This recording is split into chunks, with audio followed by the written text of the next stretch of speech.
साधं पाय आपटत एक लेकरू घरी आलं, वस्तूंची फेकाफेकी करत घरामध्ये गेलं.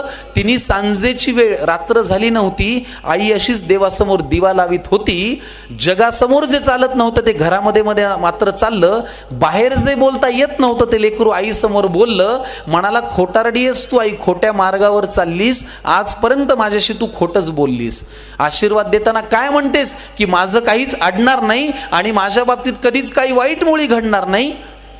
आईपासून काय लपतंय तिच्या लक्षात आलं. तिने बाळाला घोटभर पाणी प्यायला दिलं. हुंदक्यांमधून वाट काढत पाणी पोटात गेलं. आई म्हणाली, आता सांग तुला काय झालं. तो म्हणाला, लोक आई विचित्र झालेत फार, सतत सगळे माझ्यावरती खाऊन असतात खार. त्यांच्या त्या अशांत अस्वस्थ नजरा मला कळतात, जाणवतं मला माझ्यावरती ते खूप खूप जळतात. बरं, माझ्याविषयी माझ्या माघारी बोलतात लोकांजवळ, मी पुढे जातोय ना माझा माझा, का पोटात यांच्या कळ.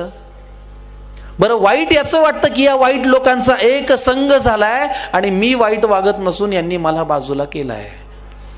आई म्हणाली, बाळा तुला माझा प्रश्नच नाही कळला. मी तुला काय झालं म्हणाले, तू त्यांचा त्रास सांगितला.